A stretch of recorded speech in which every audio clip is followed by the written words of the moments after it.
My girlfriend said, "Propose by Valentine's Day or I'm done." I replied, "I'm not proposing." Then I booked her favorite restaurant, wrote 4 lines on a card, packed my boxes, scheduled the move out, blocked the noise, and tipped the staff fund, because the dessert plate was about to arrive with a message she'd never forget. Original post: I am 31, male. My girlfriend Kimberly is 28. We had been together a little over 2 years. No kids. 2 bedrooms in a quiet complex near the park. I work in accounting at a small firm. She works in sales at a home decor store. We met at a friend's game night and ate too many chips. It was simple at first. The first year was easy. Walks, movies, sharing playlists on the couch. The second year, the talk changed. Kimberly began pointing at rings in shop windows. She sent videos of proposals. She joked about our spring wedding in front of friends who laughed and looked at me. There were other notes I could not ignore. She brought up her ex, Michael, like a weather report. Calm tone, no heat, just there. "Michael would have booked the weekend," she would say. "Michael never dragged his feet," she would say. I nodded and changed the subject. I told myself it was old habit talk. Then last November she added a line with a hard edge. We had dinner at her parents' house. When I stood to leave, she put her hand on my arm and said, "Lo, Valentine's Day is our line. If you do not propose by then, I am done. I will call Michael." She said it like a grocery list, clear, final. I drove home in a quiet car. I stared at the ceiling that night. I did not feel romance. I felt a clock. Through December, the hints were not hints. She sent me ring sizes and diamond charts. She tagged me in venues on social media. She asked about my bonus and smiled in a way that felt like a receipt. When I tried to talk about timing and savings, she said, "A man makes a way." When I asked why the rush, she said, "I am not waiting for someone who is not sure." It sounded less like love and more like a dare with a prize. A small detail told me the dare had an audience. I was folding laundry when her phone lit up with a message from a friend. The preview said, "Did he order it yet?" Kimberly typed back, "He will by Feb 14 or I have a backup." Backup was not a sweet word. It felt like a threat with a smile. I did not snoop. I did not ask for the rest. I stood there with warm T-shirts in my hands and felt a door close that I did not regret. I made tea. I sat down. I wrote that line in my notebook so I would not pretend I misheard it later. Then I made my first move, not a fight, a plan. I called a therapist I had seen once after a rough year. 1 session. I wanted a clean head. I also called a small family lawyer who had given me advice on a lease years back. I asked what happens with rings if an engagement ends in our state. He said an engagement ring is a conditional gift. No wedding, ring returns to the giver. He told me to keep receipts and keep it calm. I thanked him. I did one more thing. I called a restaurant. Kimberly loved a downtown place with white tablecloths and a pianist at the edge of the room. I booked it for Valentine's Day. I asked the manager for a quiet corner. I asked for one small thing at dessert. "Could you bring a plate with a message?" I asked. "Say yes would be fine." I heard my own voice and felt strange. The manager said, "Of course." I said thank you. I hung up and sat still. I was not going to propose. I was going to end it in a place where I could speak and where she could not turn it into a scene with friends. I wrote myself 4 lines on a card and put it in my wallet. "I love you. I will not be coerced. Ultimatums are not love. I will not marry under threat. This is goodbye." Update 1. Valentine's Day came in cold air and pink bags in windows. I wore a jacket and brought nothing but the card in my wallet. Kimberly wore a red dress and a smile that looked like a poster. She kept touching her hair. She looked at my coat pocket more than my face. We sat. The pianist played a slow song. She talked about our future apartment and a dog named Clover. She talked about dates that were not on any calendar. I listened. I waited for our food. I did not want to do it between bread and water. I wanted a clean cut. The server cleared plates. The pianist started another song. I took a breath. "Kim," I said, "I care about you, but I am not going to propose tonight." Her face moved through surprise and into a held smile that did not reach her eyes. The smile looked like it hurt. "You must be joking," she said, very quiet. "I am not," I said. "I am breaking up with you." The words landed like a soft object set on a table, not loud, heavy enough. She stared at me. "After 2 years," she said, "on Valentine's Day at this restaurant." "I chose this night because you did," I said. "You set a line.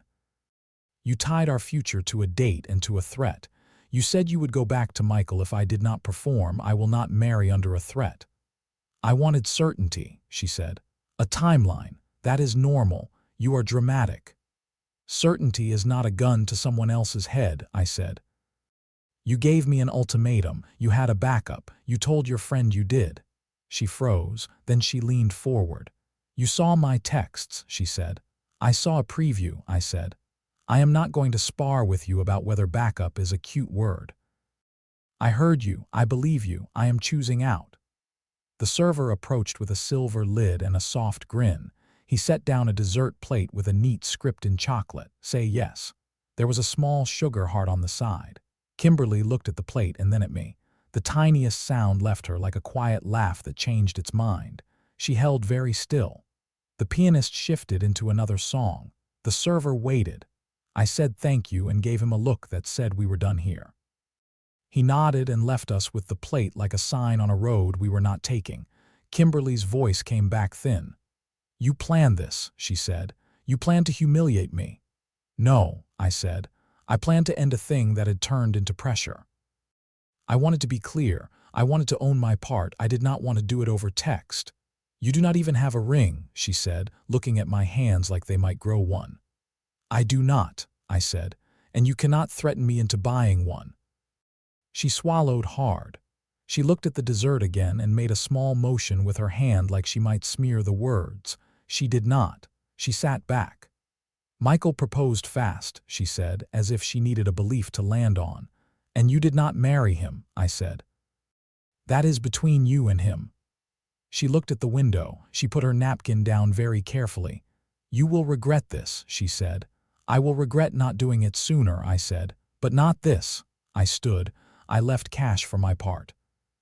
I told the server we would not be staying for coffee. I walked outside while she stayed seated, very still. Winter air met my face like a rinse. Update 2: the fallout came in neat lines. I drove home to my place. I had packed a bag the night before with clothes and my work laptop. I stayed at a friend's house for 2 nights to give us breathing room. That same night I sent Kimberly a calm message. "We are over. I will move my things this weekend. Let me know a time. I will bring boxes. Please do not contact my family. Please do not show up at my work. We can handle logistics by text." She did not reply. At 2 in the morning, she posted a story of the dessert plate with a blurred caption and a line about cruelty. Friends who like noise sent me screenshots. I said nothing. I slept because I had written what I needed to write and had set the next step. In the morning, I called the apartment office. The lease was in my name only because I had moved in first and she joined later. I asked about removing an occupant. They sent me a form and a checklist. I did not lock her out. I did not touch her things. I asked for a move-out inspection for the following week. I texted her again. Saturday at 10. I will bring boxes. I will take my items. I will leave your keys on the counter. Please have someone with you if you prefer. I will be in and out in 2 hours. She replied at noon. 1 line. Come at 10. No heart. No threat. Clean. I hired movers for 3 hours. I labeled my boxes the night before. Kitchen, books, closet. I took photos of each room before I touched anything.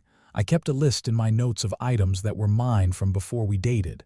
Desk, chair, the cast iron pan from my grandmother. Saturday, I walked in.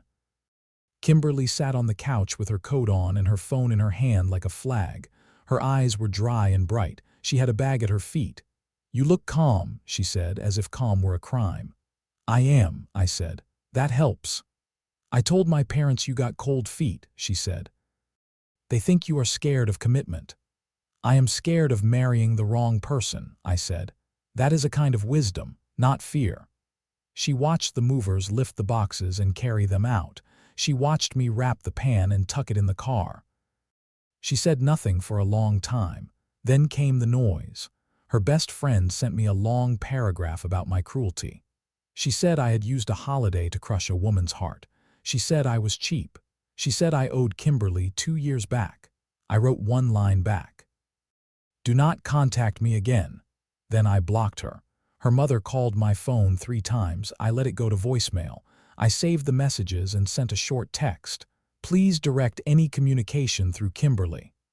I blocked that number too. I went to my therapist again. 1 hour. We talked about guilt and clean exits.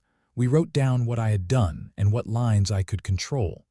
We said out loud that other adults can tell their own stories and I do not have to run behind them with a mop. There was one other call I made, not to Michael. He made his own choices, but to the restaurant manager. I apologized for the plate. He said it was not the first time a message like that had landed wrong. He hoped we were all right. I tipped the dessert amount to the staff fund online. It felt like a small repair. By midweek, I was in a small sublet across town near my office. I moved the last box. I left my apartment keys on the counter with the form. The inspection went fine. No holes, no broken things. Kimberly signed the exit line without looking at me. She posted again that night. A long paragraph about men who fear love and a line about another chance with someone who knows what he wants. My friend sent it to me and wrote, "She means Michael." I said, "I hope they both get what they want." Then I turned my phone face down and went to sleep. Update 3 weeks later, Kimberly texted. "Can we talk?" she wrote. "I want to say some things in person." I set a condition. "Sunday," I wrote, "noon, coffee shop on 8th, 30 minutes. She arrived in a coat with a fur hood and eyes that had not slept. We sat. A barista steamed milk. Someone in the corner tapped a laptop. "I was angry," she said. "I felt like you took something from me. I told myself I had to set a line or I would be dragged along. The truth is, I was scared. Michael told me he was ready. I thought if I forced a choice, I would win. I am sorry." "Thank you for saying that," I said. "We are still done." "We could try again," she said. "No games, no dates. We can set a real timeline with a real plan. We could do a small wedding. We could see a counselor." "I do not want to build with someone who tried to leverage my family and my love with a date and an ex on hold," I said. "I want a partner, not a deadline. I am not angry. I am finished." She looked at the table. She smiled a small, sad smile. "Michael and I tried again," she said. "It felt fast. Then it felt like why we broke up. I am not going back." "I hope you find something steady," I said. "Truly." "You looked like you could breathe when you walked out of the restaurant," she said. "It made me hate you for a minute." "I could breathe," I said. "That was new," she nodded. "Goodbye," she said. "Goodbye," I said. Final update. It has been 9 months since the dessert plate. My sublet turned into a quiet lease. 1 bedroom, a table that fits a notebook and a plant that tries. I run before work. I cook simple food. I call my parents on Sundays and talk about the weather and a show with bad writing we both like anyway. No one asks about rings. Kimberly and I had one last thread. We split the last utility bill. I sent her the number with a screenshot. She Venmo'd me with a heart and the word closure. I did not send an emoji. I sent a thumbs up. Then I blocked the payment chat because I did not need a line back into a story that had ended. She went quiet online for a while. Then came a soft return. Photos of a dog she adopted, a post about therapy, a quote about not bargaining with yourself. I hope she means it. I do not check often. I do not need to. Michael reached out once. One short text. "Hope you are good." I did not respond. I owe him nothing. He owes me nothing. Adults make choices. We live them. I started seeing someone in late summer. Her name is Dana. We met at a class where they teach you how to make bread wrong and then right. We burned the first loaf and laughed. On our 3rd date, I told her the short version. My last partner gave me an ultimatum with a deadline and an ex as a backup. I did not propose. I ended it. I am careful now. She said, "Good, I like careful." We made a list that did not need a holiday. It has 3 lines. Talk early. Plan money. No ultimatums. Work is steady. I got a small raise. I helped a junior staffer with her spreadsheets and felt weirdly proud when she lined up the columns. I sleep better. The kind of sleep where you wake up because the day is ready, not because your stomach is keeping time with someone else's clock. People ask where the revenge is. They want a scene in the restaurant with the entire place watching. I do not have that. I have a quiet plate with words that did not get used and a calm voice across the table. I have a receipt for a tip I sent to the staff fund. I have a list in my notebook with 4 lines that kept me from arguing with a story I did not want to live. A nephew asked me at a birthday why Aunt Kimberly does not come over anymore. I said, "We wanted different kinds of yes." He thought about that and nodded like he had found a Lego that fit. Then he asked if I could help him blow out candles. I did. No wishes said out loud. Sometimes when I pass the restaurant, I think about the manager carrying that plate out with care. I think about the small sugar hard on the edge. I do not feel sharp. I feel steady. The message was wrong for us. The night did what it needed to do. If you are where I was, here is what worked. Listen when a deadline shows up in your house dressed as love. Write down what was said so you do not forget later. Ask a pro about the parts that get messy. Make a clean plan that does not need shouting. Keep your voice level.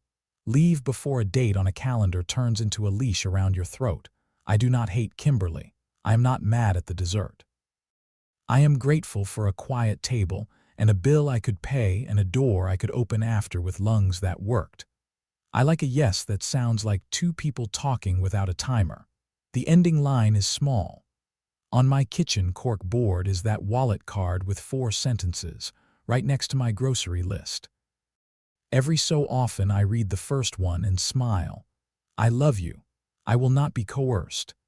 Then I pick up milk and eggs and go home to a life that answers without chocolate script, without a countdown, and without a backup.